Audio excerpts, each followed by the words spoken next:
All right.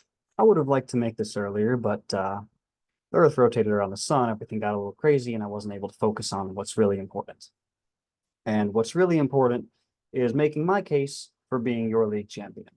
Uh, that's a responsibility that I'm willing to bear for the next year until, of course, I win it again next year and the year after that and the year after that. You get the point. Anyway, if there are any ball knowers in the chat, which I'm honestly not convinced about, just seeing the way that you guys seem to think you know ball.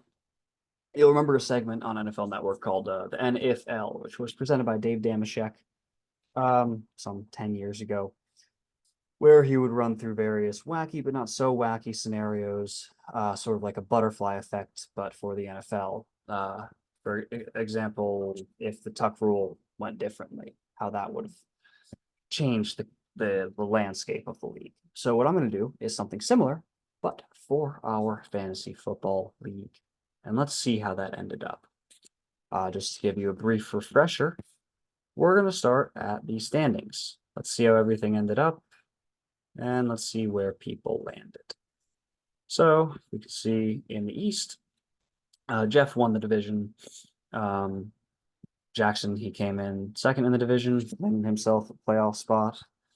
Here's me down here, 6-8. I was like the third highest scorer though. Because my team is good like that. So we've highlighted my team, and then Jacob, by some grace of divine intervention, finished 10-4. I truly am pretty dumbfounded at how that happened. That doesn't make sense to me. Anyway, the rest of these guys came in, and then Adam finished 7-7. I've highlighted Adam here. We'll come back to that in a little while. Just keep that in mind. Adam 7-7, me 6-8. That's going to matter later. And now we can look at the playoff picture. So, or the playoff brackets. How did those go? We could see that Adam won his first matchup against Josh. Jackson won his first matchup against Yusuf. Then Adam went ahead and beat Jackson. And then Adam beat Jacob or something. Yeah. And then Jeff beat, yeah. And then Jeff ended up kind of destroying Adam in the finals. So it was not fun to watch. It was not a good viewer experience. It was very reminiscent of the Georgia TCU game last year, a team that shouldn't have gotten in, but did anyway, and then gets destroyed when they're on the main stage. In the consolation bracket, we can see that I've highlighted my team over here just to ease your eyes on the pathway.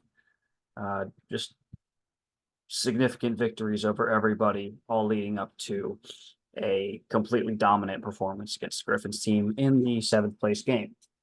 Okay, cool. So, and once again, by the way, I highlighted Adam. Just follow his path. Keep it in mind. It's going to come in handy later. So, what you're probably thinking is like, okay, why did I not make the playoffs? Why? And what's the point? What's the point in all of this if the numbers don't lie?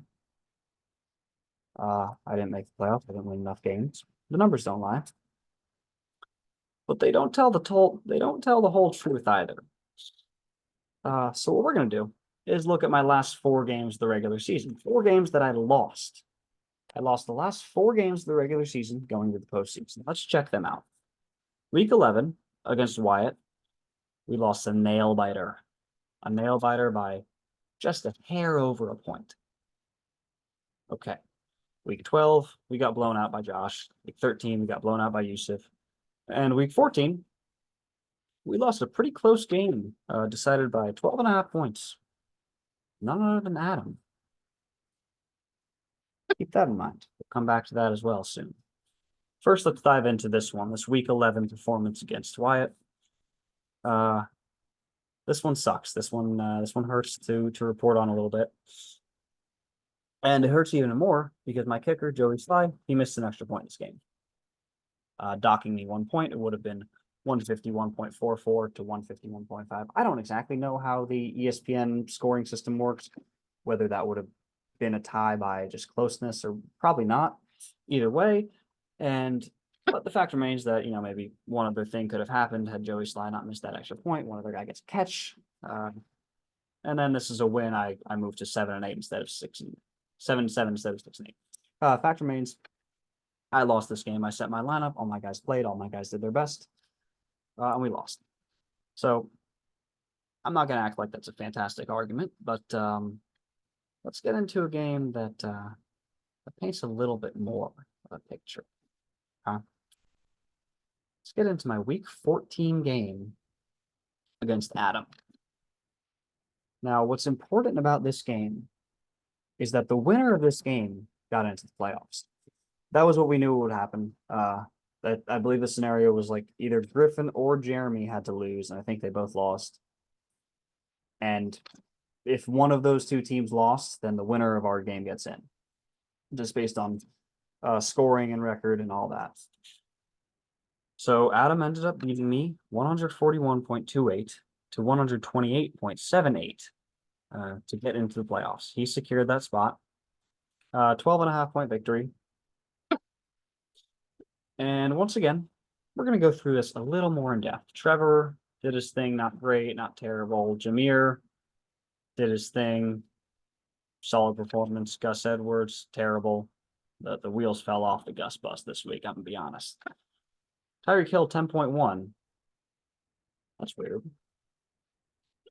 Tyreek Hill's the best receiver in the league. Tyreek Hill's the best receiver the league has seen in a while. Why is he only putting up 10.1 points? Maybe, just maybe, it's because he was the victim of a dirty play. Hip drop tackle. Took him out of the game in the first half. He would come back in and he would catch a few passes and get some yards and get up to 10.1. But it was clear that he could not take any contact. Whenever they threw him the ball, he was either getting out of bounds or that was it.